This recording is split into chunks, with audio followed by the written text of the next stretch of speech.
میرے حضور نے فرمایا 3 چیزیں ایسی ہیں جن پر میں محمد ہو کے رب کی قسم اٹھاتا ہوں۔ ان میں سے پہلی بات یہ ہے کہ میں قسم کرتا ہوں کہ صدقے سے مال کم نہیں ہوتا، اور دوسری بات، اگر کسی نے کسی پہ زیادتی کی اور اس نے کہا جا میں نے معاف کر دیا، تو حضور فرماتے ہیں میں قسم دیتا ہوں اس کی عزت کم نہیں ہوگی۔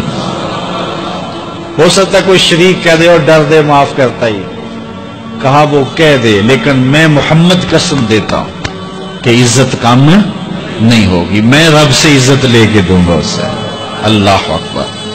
تیسری بات، جب کوئی شخص سوال کا دروازہ کھول دیتا ہے، مانگنے لگ جاتا ہے، تو میرے حضور فرماتے ہیں میں قسم اٹھا کے کہتا ہوں اللہ اس پر محتاجی کا دروازہ کھول دیتا ہے۔ جو مانگنے لگ جاتا ہے پھر مانگتا ہی رہتا ہے۔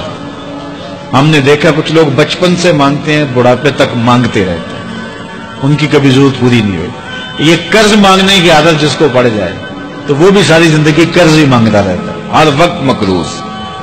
تو جس کو مانگنے کی عادت پڑ جائے تو میرے حضور فرماتے ہیں میں قسم اٹھا کے کہتا ہوں محتاجی کا دروازہ بند نہیں ہوتا، محتاجی اس کی جو ہے وہ مستقل اس کے اوپر مسلط کر دی جاتی ہے، وہ مانگتا ہی رہتا ہے۔ تو آئیے اس مختصر زندگی کو اللہ کے نام لگائیں، اس کے ذکر سے وابستہ کریں۔